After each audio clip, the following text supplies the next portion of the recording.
Welcome to Trending in Education. Mike Palmer here, and I'm very pleased to be joined today by Dr. Bridget Burns, who's the Executive Director of the University Innovation Alliance. She's been doing really fascinating work in that space for a little while. I've been tracking her. Big fan, very happy to have her on the show. So, Bridget, welcome to Trending in Education. Oh, thanks for having me. I'm excited to chat with you today. Absolutely. And you're a very experienced conversationalist, raconteur, keynote speaker. I've listened to your podcast. I've seen your videos. So if folks like what you're hearing from Bridget, there's plenty of ways to find her. And it's theuia.org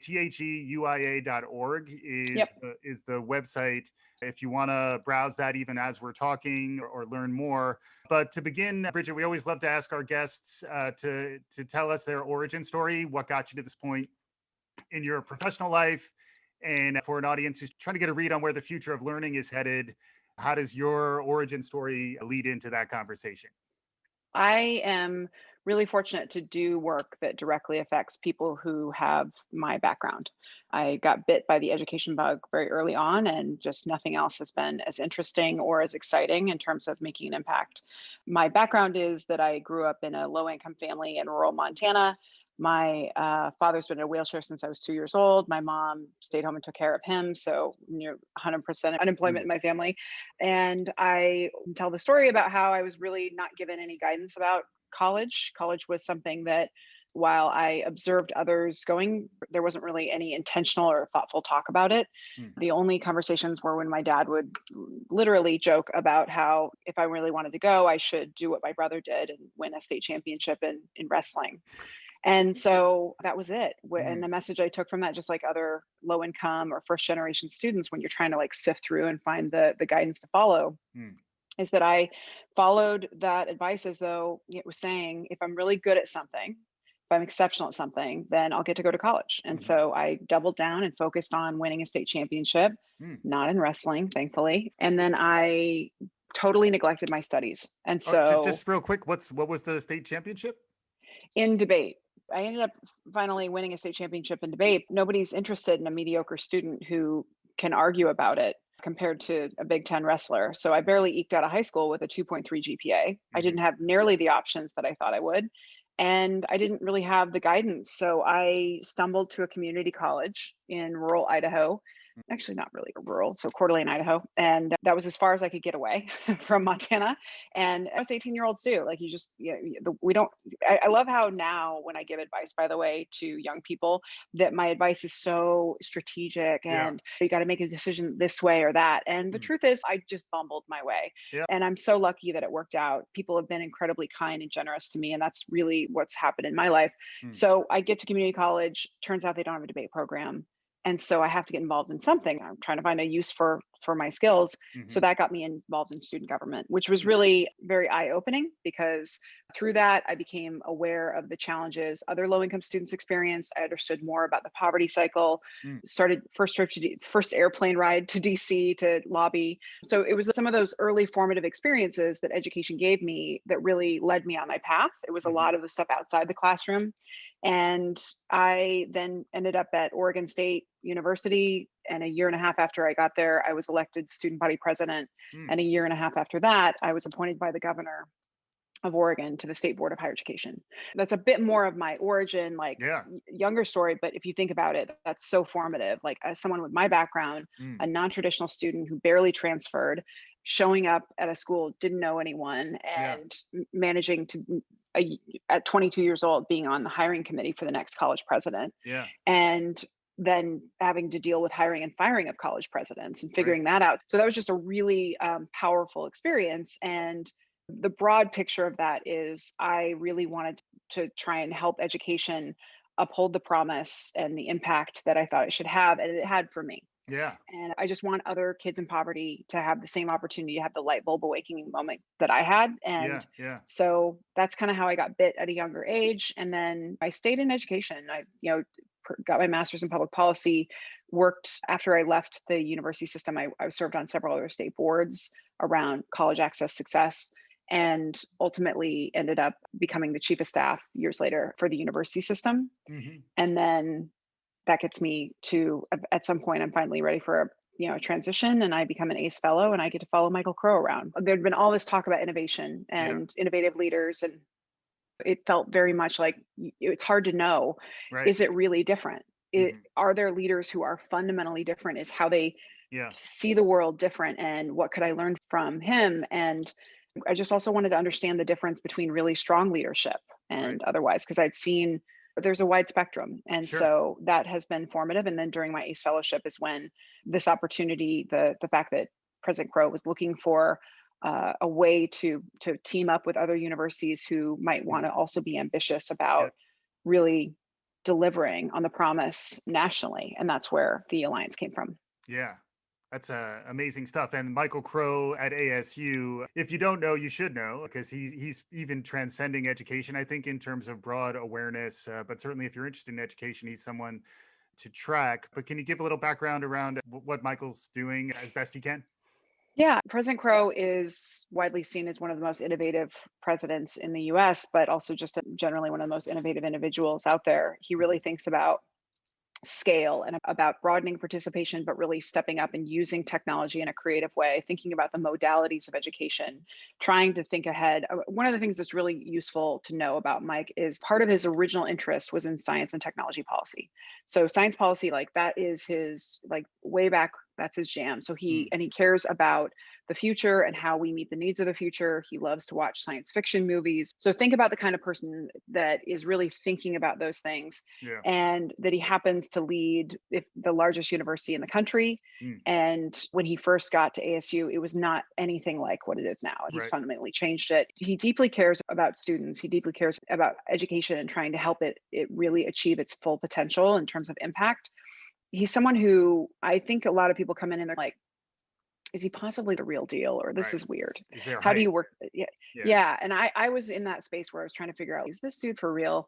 And he is. The thing about Michael Crow is that he is the hardest working person I've ever met. I feel so lazy when I'm around him because you're just like, man, he's been up since 4:30 in the morning, going every 15 minutes until 10 p.m. at night. I used to know that I could always get him on email, and this pre-COVID. I always knew I could get him on email between 11 p.m. and 1 in the morning. That was always my sweet spot, when it would almost be like you could direct message. So he's incredibly hardworking, and he really does ask really creative questions about the future. And he is pretty obsessed with velocity and scale and reimagining things. So the end result is I figured out he was for real. And along the way, I learned a lot about innovation. I learned a lot about change. I learned a lot about power and politics and all the things that I have to watch presidents dance with. He's a prolific leader. And it transcends education and workforce and everything. Interesting stuff. And he's written several books. Yeah, exactly. And then the UIA came out of the success of Arizona State's model and the related success of other similar models. How did that actually come into being? The UIA is a group of 11 college presidents and chancellors united around a shared sense of urgency that we were simply not producing enough college graduates to meet the demands. If you looked at where we were in terms of economic competitiveness, especially in 2013, 2014, and that we were doing a really terrible job when it comes to low income, first gen, and students of color. And that going it alone, as is the traditional model of higher ed, to try and figure it out on your own, give it the old college try, put your shoulder into it, it's just a waste of time, energy, and money. And so these institutions were about really trying to figure out how could we work together to innovate, to scale up, to step up how well we serve students, et cetera. But in terms of where it came from, it was serendipity to some degree, but it really was, there was this report called the Next Generation Universities Report that was, Lumina funded it, and it was written by New America and a collection of other folks. And it was essentially like, what are the new models? What is the next generation of a university that really is serving a lot of people, that believes you can be big and good, and really uses technology strategically and is truly innovative in terms of student outcomes. And so it elevated, I think, 6 institutions. And it was the first time that those campuses became on each other's radar. So for ASU, for Michael Crow, it was his first time really understanding that Georgia State what they were doing was really interesting, Yeah. or University of Central Florida, or UC Riverside. And so those 4 campus leaders were invited to a meeting about something totally different. And they identified a group of other leaders, presidents, to come into a room to just chit chat about this. Hey, this is, Mm. looks like we're all doing something interesting. Sounds like we're not doing the same thing. Yeah. What if we could try and scale it? And that Hmm. was really as simple as it was. And President Crow, I think, was the one who organized that meeting Yep. with the help of Hillary Pennington, who's now at the Ford Foundation. Mm. And I showed up, I think, a month later or so Hmm. down in Arizona, and I was free labor to try and, as an ACE fellow, I had a completely open plate. And Yeah. I happened to have a weird expertise, which was shuttle diplomacy between university presidents, because Yeah. I'd been a chief of staff. That's how it originally started. Yeah, and it's been quite a period of time for this collective to be around, beginning right around the time the MOOCs were the term of art and the vision around revolutionizing online education. I think the year of the MOOC was 2012. This Hmm. is relatively soon after that. Hopefully, as I understand it, some element of this is thinking about the promise of online education and how some of this stuff could really be a scaling agent for opening up access to higher education. And I imagine you've seen lifetime's worth of experience if you look at, say, the last 7 or 8 years. Any initial thoughts on that span of time? Can you maybe describe what it's been like from inception to now? Yeah, when we first started, student success was not really a word that was being used. That was not the focus. The focus was graduation rates. We were still pretty obsessed with rankings. Not that we've become immune to that, but Mm. I think we had a fairly old school way of looking at institutional performance. I think that's been a big evolution, is the significant focus on student success. I'd like to think that we've played a role in that. But I also think that the idea that institutions as standalone figures, that's where we should pay our attention. I think that's evolved. I think there's been a lot more collective impact focus. When we first rolled out, it was just like, meh, okay, whatever, group of people saying they're going to do something. Yeah. That was a feeling I got from folks. And I think part of that is that higher ed has a tradition or a history of, we announce a lot of things. Yeah. We don't always follow through on them, Hmm. and we rarely shut things down. That kind of that narrative. And there was little fanfare at the time, and we have over time really created a bit more of a drumbeat about when universities collaborate, that students win, and that student success should be our focus, that it is about the design of the institution. We actually have to do fundamental transformation of how an institution works, and a lot about broadening participation, that we've been focused on the wrong things for way Hmm. too long, and it's difficult to make change. And the only way you make change that really lasts is really working together, just because otherwise we see the turnover happen so quickly that institutions' progress recedes quickly over time. Hmm. So those are just some internal observations. But you asked about online, and it's interesting. That has, up until the last year, that was not a place that I focused, and it was for a Mm. very specific reason. This work is about shared challenges and goals that we can only achieve together. Mm. I think those are really important framing principles for a collaborative. You shouldn't just throw collaboration at something. It should be, we have a shared mutual problem, or we have something that we can only accomplish if we work together. And for me, competition is a threat to trust. And one place where these campuses, because they're all around the country, the one Mm. place they did theoretically compete was online. Interesting. Like, you could drive into Orlando and see an ASU billboard. And Right. so I didn't want people Mm. to hide the ball. I didn't want people to feel Mm. like trade secrets would need to be protected or anything. Mm. And so I left it to some degree as a place where, yes, we talked about it briefly, but it really wasn't the focus. Got Instead, it. we were focusing on the adaptive learning back end, Uh-huh. the analytics. How are you using with your retention efforts? What are the specific interventions that you use to Hmm. improve a student's likelihood of staying in Right. and completing? So Yeah. maybe more technology and not online to a certain extent, although not just technology, but the digital aspect of the transformation was happening. Because when I look back on the last 10 years, I do think about the things that have been unlocked through technology development that has happened in the last 10 years can be unlocked online. And it typically requires innovators who are activated against something and able to operate at scale. Also, when you talk about scaling, when you say scale, I immediately gravitate to at least digital. First, the way that we think about scale, while yes, we're talking about more, My narrow focus is often on a different type of scale, which is if an idea has met a threshold of evidence and we know it works in one location, Mhm. can we take it and port it to another ecosystem with different values, a different model of how Yeah, they do things, whether it's centralized advising, sure. decentralized advising, et cetera. Yep. In that different culture, Mhm. how do you stand it up? What lessons can you extract from that first experience? Mhm. And we find that the riffing and the evolution, the adaptation, that is actually the most valuable stuff. Like, Mhm. how did Iowa State change proactive advising Mm. because they have a decentralized advising model? Mhm. That stuff is so much richer than me telling you just about the Georgia State Mm. example. So that kind of scale is what we focus on, is Got it. does it work? Is everyone else want to actually stand this up on their campus?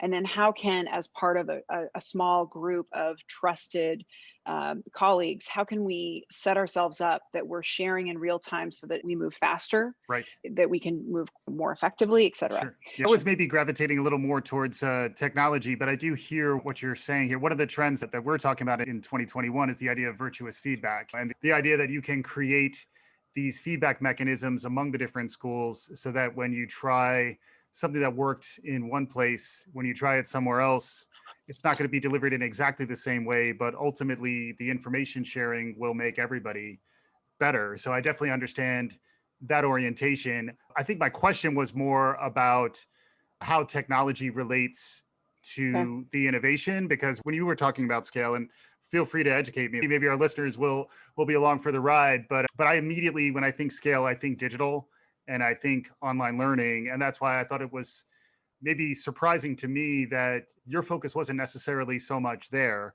So I'd love to hear Yeah. more about that, and then perhaps how that changed in light of everything suddenly having to move online, which is probably your most recent chapter, Yeah. if you will. For us, it's not online for online's sake. I think often people think online education because we're thinking about the future and because this is just going to be more efficient, et cetera. But we think online for if you're really thinking about reimagining higher education around the needs of the learner, then the modality of delivery is one of the variables. Mhm. And you have to have flexibility around that in terms of what type of student are you talking about serving, thinking about their holistic needs and making Mhm. sure that they have as much flexibility in terms of how they consume knowledge so that the true transfer of ideas happens. Yep. And so I think that a blended model is likely to be the outcome for everyone, in that Right. we've discovered that there were a lot of things that were happening in person that was a waste of energy and it was a waste of time, and we don't actually need you to physically port to a location.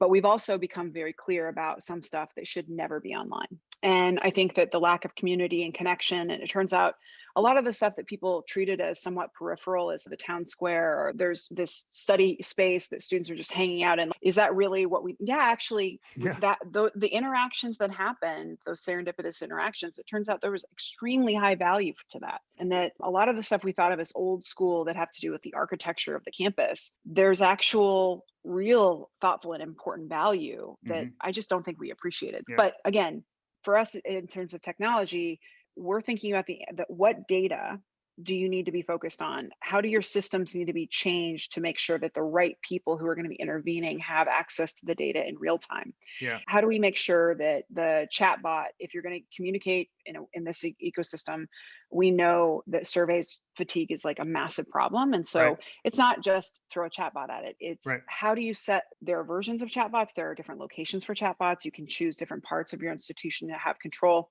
Yeah. There's a lot of strategy around time of day, use of gifts. How many questions in a row can you ask before a student Yeah. disengages? When is it strategic to use that? So all of that stuff, the analytics stuff, Yeah. the how you support your advisors, how you support financial aid, intervening quickly. How do you make sure your faculty have the insights to be aware if you have an issue with a student in your classroom in real time? Hmm. And so all of those pieces matter. And whether I'm looking at a screen or I'm in person Right. matters. Hmm. So I just think of them, they're all different variables and they all have to change if you're really obsessed with empathy, if you're really obsessed with design, and that the outcome is the transfer of ideas, not just the coverage of ideas, Yeah. so that a person ends up with a meaningful credential that will support their ability to navigate multiple careers. Yeah. I think obsession with that Hmm. is where I'm at, instead of should it be online or not? It's like a sub question. I took online classes when I was in school, and obviously now everyone does. And I think that there is a lot of conversation now about how to support students in spaces around the virtual student supports. I think, Mhm. how do you do that? Those Yeah. are the kinds of conversations people need to be having, because there isn't a gold standard Yeah. for it, it seems, online right now. The blending, I think, is where a lot of us are landing. I like to talk about small batch varietal blends of online education, but it does seem like the Alliance has many of the examples of folks who are doing something extremely innovative. Because when you're talking about the chatbots, I immediately think of Georgia State and the work that they've been doing. Can you name check a few of those too, just in case folks want to do a little more research? Because I think you're a real resource for folks. They should check your stuff out, check the Alliance's stuff out. But also off the top of your head, if folks want to learn more about some new trends, some new emerging capabilities. And I was thinking Georgia State when you were talking about it as the example. When I think chatbots, I think about what Georgia State's been doing. But are there some of those examples that you could Mhm. share? Yeah, so actually, the way the Alliance works is that every year we pick a project or focus area that we're going to work on together. And again, it usually focuses on shared problem Mhm. or shared solution that we all need. Georgia State has definitely been a mentor in many of those project areas, but so have our other campuses. So Sure. when you're thinking about chatbots, Arizona State actually took the Mm. idea of chatbots from Georgia State a few years ago. And really, the scale and the size of the use of chatbots is pretty Mm. massive there. They use them both for their online students and for their in person, Mm. and at various different junctures of different departments of the institution. But that was an alliance wide project Yeah. last year. And so all of our campuses are at different stages of use of chatbots, implementation of chatbots. One of the problems that always happens when you think about dissemination of ideas is there's always the example institution that did it first. Yep. And that's fantastic. And Sure. you can learn a lot by watching them. But what you learn more from most of the time is watching someone else at a different institution struggle to replicate, Yeah. figuring out, they have to sift through and see, okay, what are the questions? Right. What are the things that are the unknowns? And that's what I try and be as obsessed as possible about, is trying to distill those insights so that the first time we scale Hmm. to Oregon State, great, I learned a lot from that. But now I'm watching how Ohio State is Hmm. launching their chatbot. And what did I learn that makes it even faster? And what would I say that I can say is more clear now than Hmm. that first round? Yeah. So we've done this now 10 times, Yeah. and it's sometimes at the same time and sometimes it's not. And I find that it's really useful to have a colleague that you can trust and ask the stupid question. You don't know if it's the right question. It's always the right question, Yeah. but who is maybe a few steps ahead of you or steps behind you on the Hmm. adoption curve.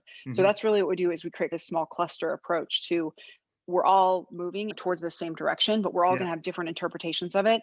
And it's really up to me and my team to make sure that we're having the kinds of thoughtful conversations where you're just getting your mind blown on a regular basis, because you're like, Yeah. oh, I didn't even think about like how to use this with alumni. Mm. Wow, you're applying this with career services, because that's what's Mm. happening. Like, Right. our campuses are doing it all over, and you getting all of this insight along the way. Chatbots, that's one example, but we've done completion grants, which was again an idea that originated at Georgia State. All of our campuses have used them. More than 4,000 grants have been issued from our campuses to our students. And so we actually have a playbook that we'll be rolling out in the next month to make it Mm. super easy for other campuses to replicate that. And that's again the distillation of across 11, not always at the same time, not always the same interpretation. What can we say is true? Yeah. We've done predictive analytics. We've done transformation of college to career. So, Mm. Mm. what's the future of career services need to look like? Yeah. We did proactive advising. And we've also done a doctoral fellows program, but we're this year doing a Black Student Success Initiative, where we're Hmm. trying to actually figure out, if you want to go further, if you don't want to just do what we see a lot of campuses do, which is like, we're going to create a task force, they're going to write a paper, or like there's all this low hanging fruit, and Mm. that's not enough. We Yeah. actually have to engage in, what does it structurally look like if you're really going to be intentional about setting up Black students to be successful on your campus, and what changes need to happen system wide? Where do you need individual solutions? How can we actually all lean in together and share what we're doing in real time to help each other be more committed and more ambitious to upholding our promise of really transforming higher ed around the Yeah. needs of Black students? That was very helpful. And then it also made me think a bit about, I guess the mission is both tied to knowledge sharing and advancing the model of the 11 core institutions, but then you're also ideally spreading that more broadly across higher education. Is that also part of the mission? Yeah. So part of the reason why you can see me and hear me all the time is we really focused on, innovation, scale, and diffusion are like the core pieces underneath our strategy, which is we try and innovate together to solve problems that like everyone has and we don't have a solution to, Yeah. or advanced research that hasn't been done, thus far, but really needs to happen. So we did a 10,000 student RCT Mm. on proactive advising because there had been no study to really actually figure out what are the specific intervention steps that truly that work in that space. Yeah. Then scale, obviously, I've talked a bit about the scale projects and what we learned from that, but then broadly diffusion, like how do we Mm. make sure that every campus can have this information? Yeah. So we're about to roll out a playbook on the college to career piece. We're rolling out a playbook on completion grants. We do live streaming all the time. We share pretty regularly. We have a podcast, Mm. and we're constantly trying to make sure that it's easy, accessible, and effective for other people, other institutions to be able to improve outcomes, regardless of if they have resources or if they're in the alliance. The goal of the alliance is not just about us. We're trying to be a model of Yeah. behavior. We want all of higher education to step up, to close our equity gaps, to Mhm. do a much better job serving students from the backgrounds that we've traditionally not done a very good job with. Yeah. And we change the behavior of higher education over time. So we're trying to model that behavior. Other people can do this. You can form an alliance or you can join our innovation network, Yeah. which is for if you want to be a part of this ecosystem. Or if you're just an individual who wants to know what the ideas are, we want to create that content for you Yeah. that will make it easier for you to be able to serve the students that we need to serve. Yeah, fantastic stuff. And we haven't even talked much about the future. That's the other aspect of the conversation that I'd love to get some perspective from you on. If you are looking ahead, it's been such a crazy year, and now it looks like the year 2020 doesn't feel like it's over, or whatever 2021 is. It doesn't feel majorly different from 2020, at least so far. As you look ahead, there's some hope around the vaccine. There's a new administration coming in. There's the spring semester on the horizon. And then there's the rest of this decade.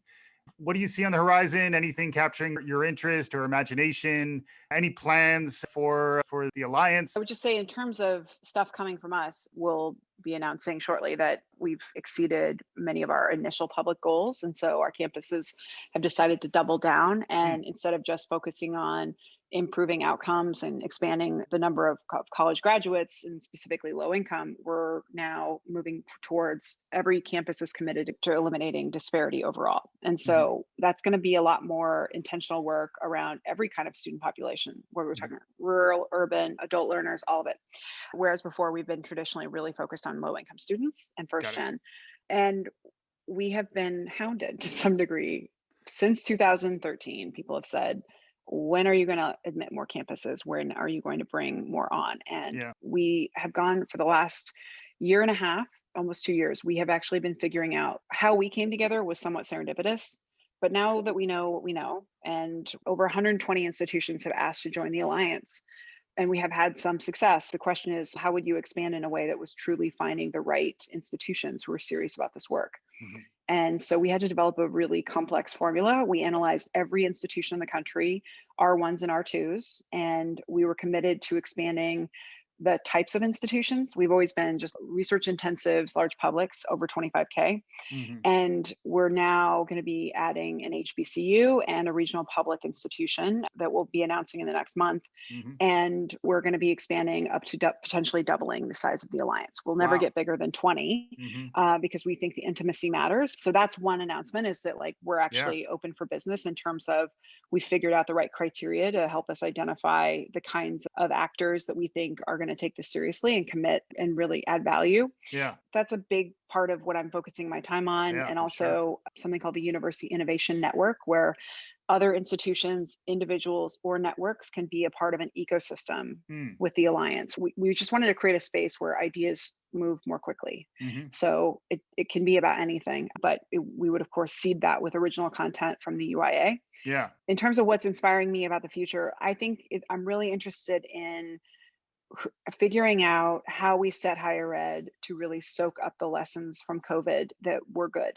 What stuff should always stay virtual? How Yeah. do we make sure that It doesn't make sense that we ever offer a class that is 100% in person again. Mhm. What lessons have we learned from this flip to digital that we never want to unlearn? And what do we need to get back to quickly? So that kind of stuff, folks are starting to think about that in terms of the future of education. I'm super interested in how we can serve a totally new population. Not obviously adult learners, we really need to double down on in a way that my institutions and institutions like mine, we have not at the level that we need to. Right. But now I think we have a new group of people we need to serve. And unfortunately, there are alumni. Right. Like, we need to figure out how we can help you understand what your skills are as the digital economy changes so quickly. Yeah. And we won't really know how much that change has happened until we get through this. Yeah. But we gave credentials and certificates, and we graduated a lot of people who were working happily, and then they had the world flipped on them. And so the question is, what role can we play to help Mm. them retool, reimagine? And I don't believe it's an MBA. I Right. think that the way that we think education needs to be consumed is too big and too slow. And we're going to have to start figuring out how to modularize and create bite-sized offerings that meet people where they are. And so I'm super interested in seeing which institutions are going to be serious about that, not just as a money grab. I see so many online EDDs rolling out, and I'm just like, oh, Yeah. Yeah. that is not what we need right now. What we Right. actually need are, let's meet people where they are. Mhm. So I'm super interested in how over the next year and a half we soak up these lessons and how we actually shift our work in the direction that I think we always should have. Yeah. Yeah. That's amazing stuff. Lots to chew on. I recall you mentioning you were intrigued by TikTok as well. So that Oh format, yeah. yeah. I love TikTok. I think thank goodness for TikTok through COVID, right? I learned so much from it. That's what I find really interesting is how these people are coming up with really creative ways to distill a message and to educate people. The educational part of TikTok is fascinating. Hmm. And I'm learning about weird stuff I had no idea I was going to learn about, like today, tech valuations and how a company's value is set, Wow. mortgages Yeah. and different craft projects, like all these things I Yeah. didn't know I was interested in that. I find that this is an interesting platform that I think shows us that you can distill complex messages in a way that is really valuable for the Hmm. audience. Hmm. And I'm not saying we're going to deliver all of our lectures in TikTok form, but what could we possibly learn from this experience and from seeing how these creators are doing this that would enhance our ability to connect with students and make Yeah. sure that the lessons truly resonate? Because, Hmm. and I've still been looking for students creating TikToks around topics that would be to some degree like peer-to-peer mentoring, Yeah. advice I wish I'd known when I Hmm. first came to college. Here's how to do the FAFSA, things like that. Yeah. I don't want to see people like me creating TikToks about that. I want to see how we can Yeah. help support young people. I think empathy is really powerful. I think that folks sharing their experience and using that to help coach and guide others is really generous and thoughtful. And I would love to see more of that Hmm. and make sure that we are putting students as the ambassadors in the role as the guides that they are for others, and hopefully being able to increase the number of students who believe that they can and that they have the knowledge to be able to navigate college. There's so much of this language that is inside baseball, and I feel Yeah. like, man, what a missed opportunity that we're not actually trying to strategically as a sector leverage this medium to meet the population that we're trying to serve. Yeah, that's fantastic. It does come full circle back to your origin story too, where you think about the people in a similar position where you were when you were 18. Where would you be seeking out that kind of insight? Would you trust, getting back to your trust point, would you trust something that was designed by someone who was older? Are you going to trust someone who's sort of using the formats and talking in a language that you understand a lot better? How do you unlock that potential? Quite a lot to chew on, and that's just Yeah, part of what we were chewing on. I would stay off of wrestling TikTok. Yeah, I was going to make a joke about Stevie Nicks, but I decided not to. I just let that go. But yeah, amazing conversation. Very much appreciated. Dr. Bridget Burns at the University Innovation Alliance. For those of you who are listening, thanks so much for the time. Oh, you're welcome. And it's an honor to talk about this work. And I really appreciate the chance to connect with your audience. Awesome. And for our listeners, thanks for listening. We'll be back again soon. This is Trending in Education.